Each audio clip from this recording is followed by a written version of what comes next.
Let me introduce myself. You have just been promoted to the sixth form. I am your teacher. Explain to me how the sixth form differs from the fifth. We students will explain nothing to you. We question the teacher. You're quite right, first student. My question was a test. Go ahead and ask your own questions. What questions should we ask? Aha, you see, it's not so easy to ask questions. If there's nothing more you want to know, you should return to the fifth form and take your leaving certificate. Give me a minute to think of something. Ask her whether when a pine cone disappears into the ground wraps up the pine cone, or if the pine cone burrows into the ground. Good question, third student.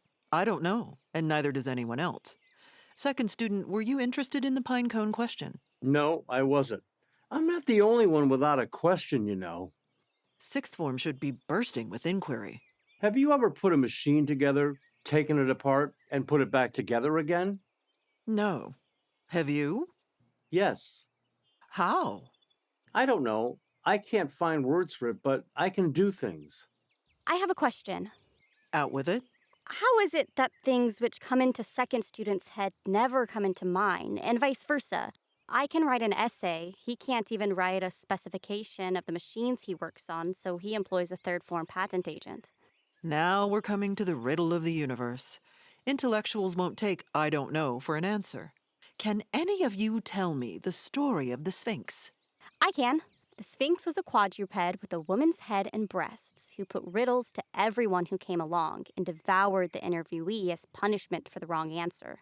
Yes, that's the story. What's the interest to you? Well, I like stories. She does, teacher. She's always reading stories, and she tells stories about herself. All lies. Why does she tell lies? That's what I want to know. The Sphinx story is bunk. Why would the Sphinx eat someone who couldn't answer the riddles? Ask what, when, where, how, who, which. Only first form students ask why, because they think authorities know everything. In the sixth form, you're supposed to know that why has no answer. That's bunk again. Why does water boil? Because its temperature was raised to 100 degrees centigrade. That's how, not why. Why was it boiled? Cooking a meal, for example. What is the will to survive? And what is the will to bring something original into the world? What's your point? We can't explain why the universe exists. If you ask me, I think the universe is a big joke. It's not too funny. I'd say it's a big mistake. I call for questions beginning with how. How do thoughts come into our heads? Where do they come from? There are many theories regarding that question. My grandfather lectured about the theory of refined souls who live in pure thought. My father never said, I think. He said, it strikes me. I used to think he'd been struck by something flying through the air.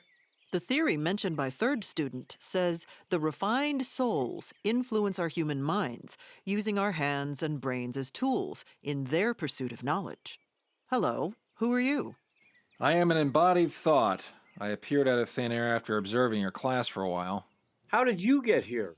You look like a sort of bird with those feathers on your arms. I don't fly, but I was curious about this world. How do you like it so far? I neither like nor dislike, I experience. That talk won't go down here, Birdman. It sounds smart, but it means nothing. Fine, don't believe me. I pity your lack of passion for exploration and discovery. Do you have any of our passions? Yes, your passion for teaching. Have you come to teach us? No, I'm here to learn, not to teach. It seems to me you've got 1 foot on Earth, 1 foot on Mount Olympus. But even the refined souls are not awareness itself. Anyway, I'll be going now. You just vanished. Must be a trick. He's a con artist. He asked for nothing. We didn't learn much from him. You want to know too much. We know how to make sophisticated machines. Whatever skills the Birdman has are useless in this world. I suppose the search for knowledge will never end. By the way, did each of you remember to bring your own lunch?